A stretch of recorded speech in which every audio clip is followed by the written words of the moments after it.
Hey everybody, it's me, Aj, and I'm back for another review of Belle Collective, Season 6, Episode 5, Biloxi Blues.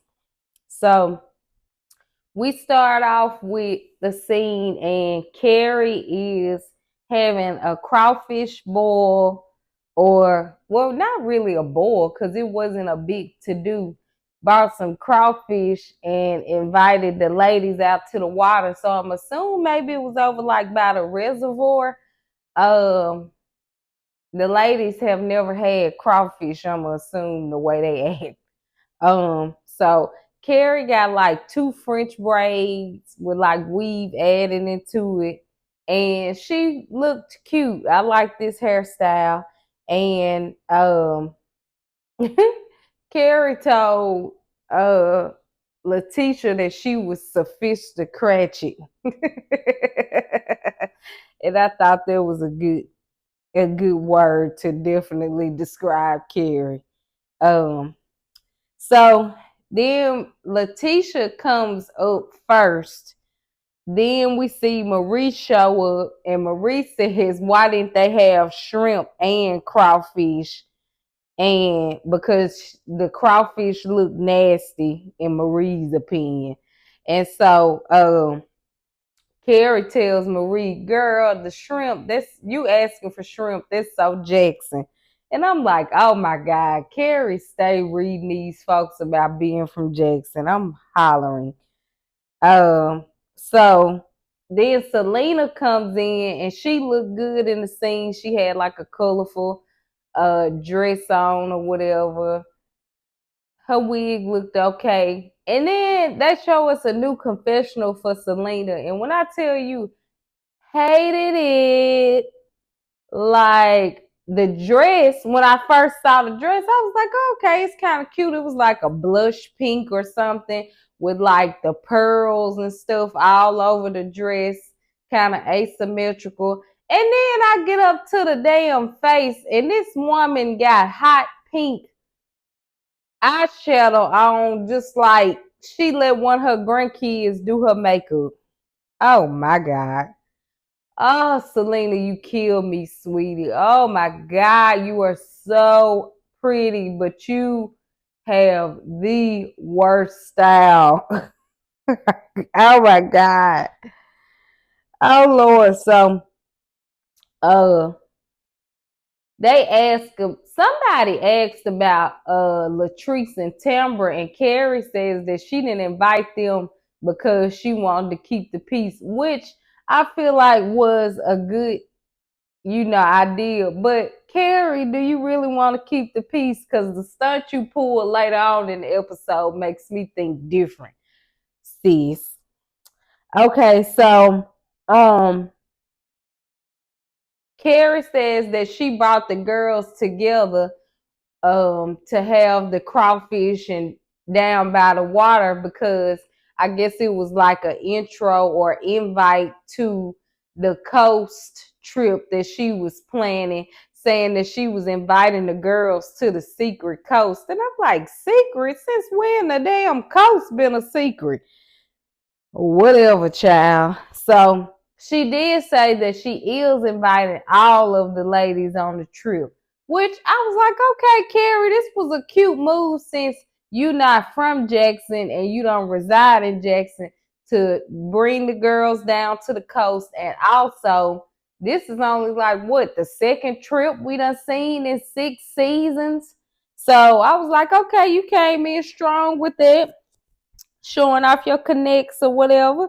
So Carrie talking about how beautiful the coast is and it's fun and sunny. And I'm like, now, Carrie, come on now. You capping, sis, because you know this water dirty and I don't even be getting in it. But I mean, the beaches are nice, but because like the oil spill, the water doesn't look as good as it used to. But it's still the coast. It is nice. I love living down here. I live not far from the beach. And then later on, when they show um the like rental that Carrie got for everybody to stay in. I told my boyfriend, I was like, oh my God, that's literally right down the street from us. We pass that all the time. So that was kind of cool to see, you know, a place that I recognized that was close to where I live. So Letitia looked good in the scene. I thought her makeup was cute. She had like a head scarf on. She looked good. But she was saying that her and Carrie talked about, since they were coming down to the coast, it would be the perfect place to, I guess, launch or kick off her brunch tour, and that Carrie would jump in and kind of help because Letitia had a lot going on in her personal life, and that they were going to kick off the tour at Brick and Spoon, Carrie's place. So I thought that's probably going to be a cute collab because, you know, you can say whatever you want about Carrie, but she is and has always been about her business. So, you know, I'm thinking it's going to be cute. So Marie says, well, when we go on this trip, we want some real food. We don't, you know, don't come with no crawfish. And then Carrie says, see this little crawfish right here, girl. This costs more than it costs for you to get them finger waves done on your head. Baby, I'm hollering. And she ain't lying, because if you from the coast and you know to get some good seafood, you gonna spend a pretty penny, honey. So no lies told. So on scene 2, we finally see Tambra, and she is at home with her baby, Miss London Simone. I think that's the baby's name, which was kind of cute. I usually don't do like 2 first names, but since I guess she Tambra Cherie, she had London Simone, so that was cute. And so we see Tambra. Tambra is at home in a black bodysuit with her boobs pushed up to her chin, honey. No stomach, giving sickening. I said, okay, Miss Tambra, Miss Midday Diva. I was like, okay, snap back. So we see the baby and she playing, and that baby is Damon all over. When I tell you she looked just like Damon, so Damon comes in and Tambra tells us that, you know, he looking real tired, and she knows why, because he picked up a second job. Which I'm like, well, dang, that means he probably don't have a lot of time to spend with the baby, but I'm not gonna knock it, because at least he knows that he needs to step up and take responsibility and bring more money in. You know, I'm assuming because they got this baby now, and babies are super expensive, and Tambra look bougie, so she, you know, she probably want Miss London Simone to have a toy Porsche. So Damon, yeah, baby, you got to get to work, honey. So they start kind of talking about finances, and Tambra says that Damon really does not like that, because from what I gather, he is not like a preparer person. He just is the kind of person that, oh well, we'll deal with it when it gets there. And she is a person that likes preparation. Like she said that she already had a baby fund even before like they even had a baby, which I mean, I'm not surprised, because Tambra, I think, like in her 40s, so she probably started a baby fund 10 years ago, which is what I need to be darn doing, because I don't have any children either. So then they kind of end the scene with saying that like Tambra asking Damon, hey, do you want to do the bath tonight? I guess the baby's bath. And so he says, you can do it. And then he says, no, I'll do it. Just run the bath water for me. And I thought that was cute. Come on, active dad. I liked you a little bit more greedy, but I still ain't forgot about that damn Taisha situation. So then we go to scene 3, and it's Latrice folding clothes, and Cliff comes in and says that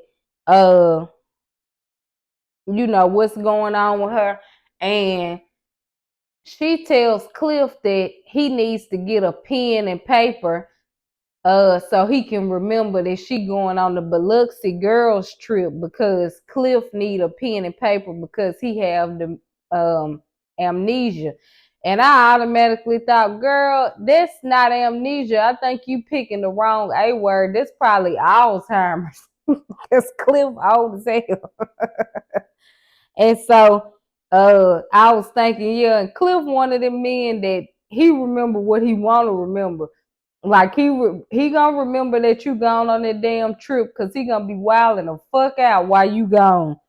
So he tells her to come on out. He got something for her. And so he surprises her with dinner already made. I'm sure he had somebody cater it or cook it. So it's already plated up. So she like, oh, that's so sweet. Who you got pregnant? And I'm like, oh, God, please don't ruin it.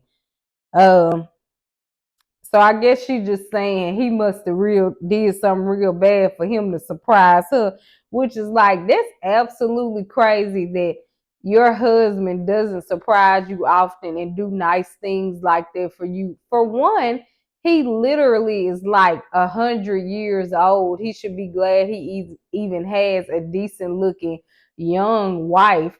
And y'all got all of that money that y'all claim to have, and he should be doing nice stuff like this for you all the time. Like, Latrice, is your bar in hell?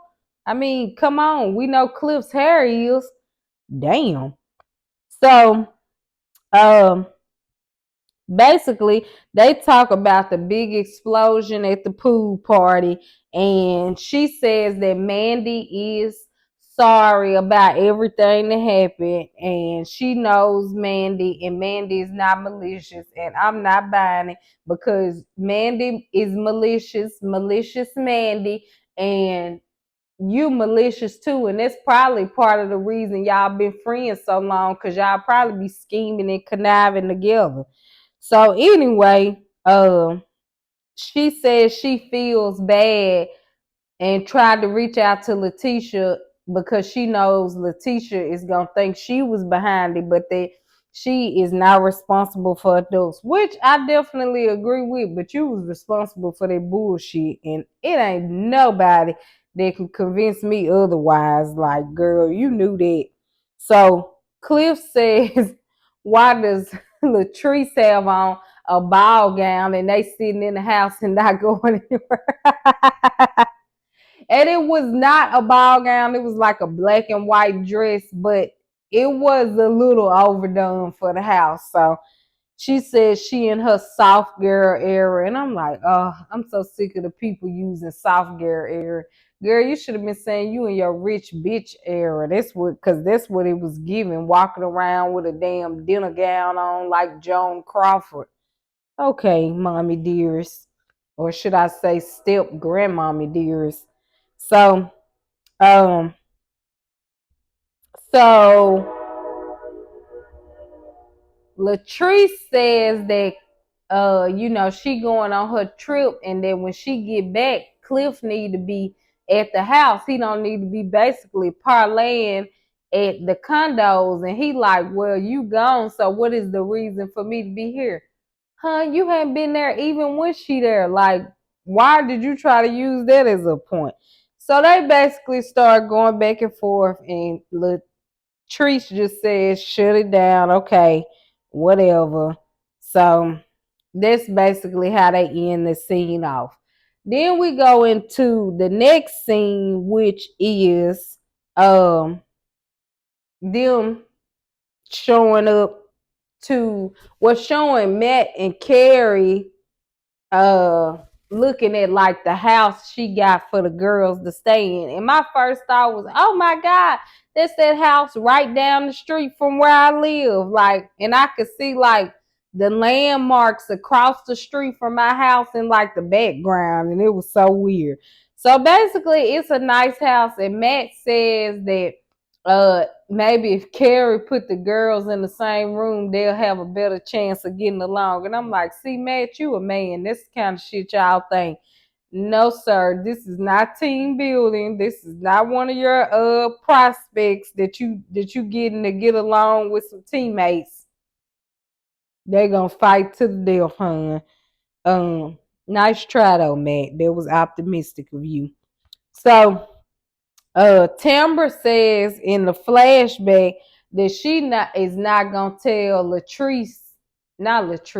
Letitia anything about her man. Uh and I kind of agree. Like, on one hand, I feel like it was fake of them not to tell Letitia, because if somebody is your friend and they being done wrong, you should speak up. But also, I have been in those situations too where you got a girlfriend that my man, my baby. Shout out Meg Stallion, and anything that you tell them about they man, then it turns into your fault when you was trying to look out for them. So then you get to a point where you like, well, bitch, mom's the word. I'm not saying nothing. Like, y'all can ride off into the sunset with y'all's foolery. And I feel like that's where everybody kind of is with, Letitia, because everybody knows she is not leaving Glendale. Like, and it just is what it is. So they all start filing in to get on this Mercedes Sprinter to go down to or should I say come down to the Gulf Coast. And the drive from like Jackson down here is like probably exactly like 3 hours, because my aunt lives in like the Brandon Flowwood area, and it takes me usually about 3 hours. So they all filing in one by one, and I'm like, they so fake, because like they all like, hey, and I'm like, oh Lord. Like, what happened to people just showing up and being like, what's up, girl? Like, that's more Mississippi. That's more us. That's more us, North Mississippi. Shout out North Mississippi. Um, so the girls get on the Sprinter, and Latrice says she does not share beds, she don't share toilets, none of that. She don't even share a bathroom, a toilet with her husband. And I'm like, girl, and that's smart, because I know it's probably all kind of STDs and worms festering around that damn toilet with Cliff's old hoe ass. So, I mean, you smarter than you look with that one, huh? So they arrive to the Airbnb or whatever, the rental, and Carrie is waiting on them with drinks. And I'm like, okay, she had a white lady coming out to help her with the drinks. I'm like, it's giving role reversal. So they come in, and Carrie got like a whole bar or table or whatever set up for them with like a merch bag and different stuff. And so Letitia like, oh, okay, Carrie got a swag bag for us, and it was cute. It was a lot of stuff. Looked like she had the bottles of Bloody Mary mix. They sell Bloody Mary mix at Brick and Spoon, and the people say they love it. Like, when I worked in there, even when she first opened up, people would come in there just to buy the Bloody Mary mix, and it would absolutely have me gagging, because I can't bring myself to drink it, because it's like, I feel like, am I drinking tomato juice? Like, I can't even try it. But she had some of those, just a lot of different stuff with like Brick and Spoon on it. And so then Letitia was like, oh, Carrie got herself plastered all over this bag. Baby, don't hate on my family because you ain't got your face and your milk duds on no swag, honey. Step your cookies up. That's all I can tell you, Miss Milk Dud. So I thought it was cute, the swag bags. So basically they say Carrie says that they're going immediately to the swamp. So I'm like, well, dang, they going on a swamp tour. So I'm like, dang, they ain't got a chance to change. They just got in here. She like 10 minutes or whatever. But then I was like, well, they in their travel clothes, and when you go on a swamp tour, then you probably like, you dress down anyway.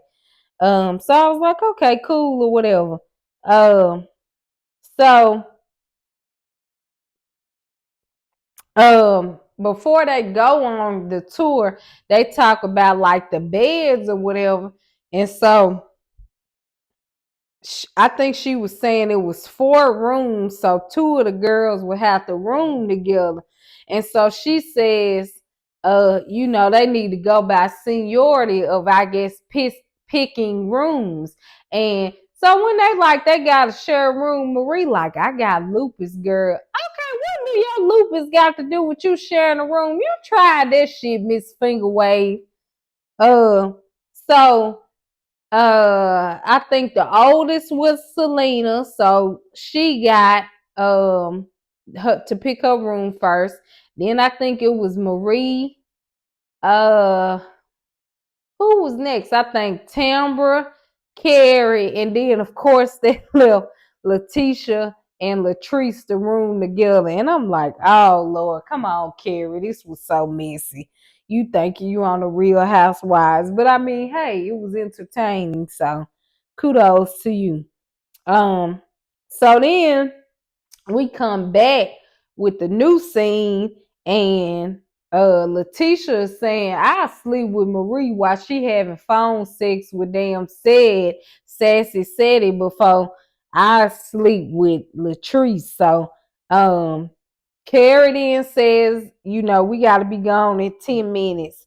And Carrie calls them Bugetto in the confessional, and I'm like, baby, I'm tickled because that was absolutely spot on. Um, that's just what Jackson gives to me. I mean, hey, sometimes I can be a bit bougie though, but I'm more like country bougie, I guess. Contretto. I don't know. So basically, they are complaining about the mosquitoes. Oh, it's hot out here. Oh, what we doing? We in the swamp. I'm like, oh my God, open up and get outside of y'all's comfort zone. Like, child, try something new. Y'all swear y'all so grand, but y'all acting closed-minded to most of the stuff that Carrie trying to introduce y'all to. Like, okay, if you don't like it, you don't like it, but don't complain before you even see what's up with it. So they get on like the boat, and the tour guide is, taking them around the swamp or whatever. And so they go under the bridge, and the tour guide says it's a bunch of mud nesters under there, which is, I think, like birds that use mud to build, like they nest or whatever. And so I think the girls was all worried that they pieces was gonna have some mud nesters in them. So then they get off of the boat, and they got like a tour where like you can see and hold a baby gator. And it looked like, from the way I don't know if it was editing or what, it looked like Selena was the only one that like was open or holding the gator or whatever. So she really took to the gator, and I was like, oh well, that's surprising. I wouldn't have thought she would have been the one that was super open to it, but she was like, I love gators. They so cute. I love to feed them, and I love to eat them. Which was funny because I definitely done ate gator before. I mean, and when I first I was like, yeah, I don't know if I'm gonna like this, but I mean, honestly, it kind of tastes similar to chicken. The texture a little different, but the taste is kind of like the same. Um, Some my mama still don't find too settling that I eat gator sometimes, but girl, whatever. So Carrie says that she has an elaborate dinner plan for them right after this. And I'm like, right after this, you're not gonna let these girls change, Carrie. Come on. Like they smelling like all day. They've been traveling. They done went to this damn bayou tour, and now you finna bring them in this nice ass restaurant smelling like swamp. Carrie. Now you know Elle taught you better than that. So, they go to the next scene and they going to 11, which is like this restaurant slash bar and lounge that I ain't been to yet down here, but because honestly I just don't go out a lot, but I really do hear a lot of good things about it. So she says that the person that owns it, Mr. Kenny, is, you know, her friend, her good Judy, I guess, or whatever. And so he comes to the table to welcome the Bells, and then they start kind of bringing out the food. It's a chef curated menu. And so the first thing that they bring out is raw oysters, and Marie is baffled and gagging. But Marie said, "Bleh, bleh. I can't. Why is it Roy Oysters?" I said, "Oh my God, Marie and her finger waves is finna damn fly off the handle about these damn raw oysters, girl. Do what I do, pass them to the side and be like, no, thank you." Um, and so they showing all the girls, and you know they've been doing a bunch of stuff. So of course they makeup ain't looking fresh, but baby, Marie was looking like a damn ventriloquist under the eyes. Her makeup was looking weathered. I was like, oh shit, they know they could have touched Marie's damn makeup up. They petty for that. Carlos King, you gonna burn in hell. So then Tisha says that she appreciates Carrie stepping in and, you know, doing a lot of stuff to help get the brunch in order, you know, with her being in the state that she is in. And Carrie says, you know, this sometimes you have to do that, especially for friends. And she was like, you know, I gotta take over spirit anyway. Yes, every single person in their family gotta take over spirit. It took me a long time to get used to the point where I just had to say, no ma'am, y'all not taking over me. So then she says, Carrie says, well, you know, I was trying to help you because you got other stuff to focus on. So then Tisha says, okay, speaking of other stuff to focus on, let's talk about the pool party. Dun dun dun. Let's get into the mess. So then she says that she was hurt because Latrice knew what Mandy came for. And so she says that you know, she just felt ambushed and stuff. And so she talking, and the whole time she talking, I'm looking at Latrice and I'm like, oh, I can see the wheels turning in her head because she looking at Tambra. So then Latrice says to her confessional that basically she feel like, why am I the person that's being thrown under the bus? Because Tambra knew, just like I knew, that Glenn had been in Mandy's DM. But you know why, Latrice, you're the person that's getting thrown under the bus? Because one, you're the usual suspect. You don't know how to lay low like Tambra. And two, Mandy is your best friend, one of your best friends. So it really does look worse on you because it looks like you and Mandy had this alliance to basically throw Letitia under the bus, which ain't hard because hell, it ain't hard to throw her ass under the bus because Glenn driving that bitch half the time and backing up over her ass. Like she can't catch a break. It's giving full body cast. So then they go into, before they go into the next scene, it's left on like a cliffhanger with Letitia saying, y'all playing in my damn face, y'all playing in my face. And so Latrice is like, girl, don't say that, because if I'm playing in your face, your husband playing in your face too. And I'm like, at all? Child, no lies told, baby. He doing somersaults in your face. It's giving pack and go in your face. It's giving connect four in your face, Letitia. So then we go to the next scene, and Letitia says she going back and playing stuff in her head and just thinking about all of the times that stuff has come her way that embarrassed her or threw her for a loop, and that she feel like Latrice is the person that's always behind it. Yes, and Glendale. And you should be more mad at Glendale because you sleep with him and y'all rub y'all feet together at night. That should be the person that you trust, not fucking Snake Trees, Miss Copperhead. Oh my God. You mad? You giving, yes, you should side eye Latrice, but at the end of the day, you know what she giving. You should be mad at your husband, honey. Um, so then Latrice says, what reason does she have that she would have set Letitia up? And I'm like, just because you needed a storyline, honestly, and you probably want your friend on the show. You know your friend really ain't feeling Letitia, so it was the perfect scenario. It was the perfect storm. There are plenty reasons, honey. And on reality TV, you really don't need a reason. Like, to be honest. So then Letitia says what made it even worse is like she thought she could trust Mandy, and obviously Mandy feel a type of way about her, but then when she see her, she 9 yards up her ass, and I'm like, period, might be 10.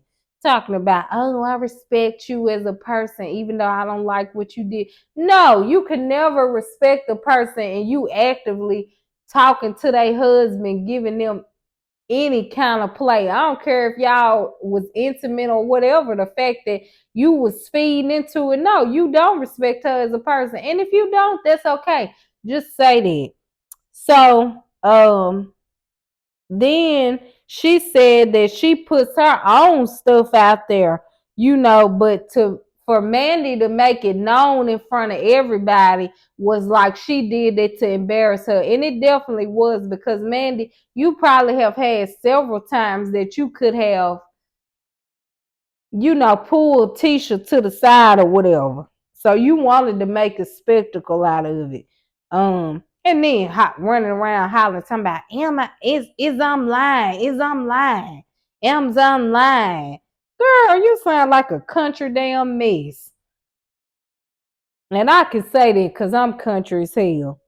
And so Marie said Latrice knew what them questions was gonna be asked, and she said it to Latrice's face. And the other girls in the confessional say that they don't think Latrice had nothing to do with it. And I'm like, I guess y'all don't think so, but I do.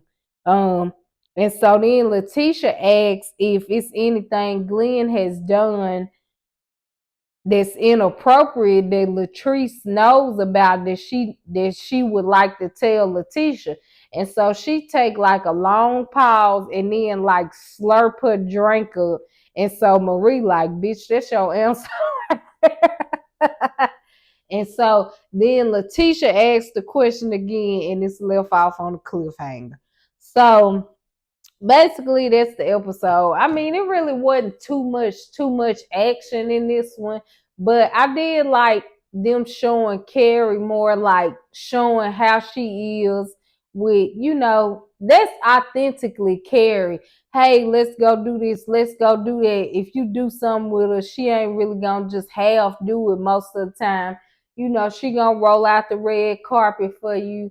She loved to do stuff. That's just how the whole family is, like big into events, welcoming people, a whole more the merrier vibe. So I was glad that they showed it from her. Letitia, at this point, get real. Like, I cannot feel bad for you. You know what you got. I don't care. There is not a woman in this world that's with a man that don't know what they got. This just like my mom says with her kids, like, you know your kids, you know your man, whatever. You know when somebody brings something to you and you think in your head, oh, that ain't something that they would do. That ain't like them. And when it's some shit they done did, even when it's messed up. So basically, I'm ready for the next episode. Sorry if the energy wasn't as high this time. My boyfriend cooked a huge dinner and then was like, oh, okay, you ready to record your review for Belle Collective? And I'm like, child, baby, I done got the itis after this breakfast. So thank you again for tuning in. This was again season 6, episode 5 of Belle Collective. Don't forget to like, comment, and subscribe. I appreciate any love I get. I'm new to this. But thank you for everybody that has been showing me support, and I plan to come to y'all with more stuff. Have a good weekend.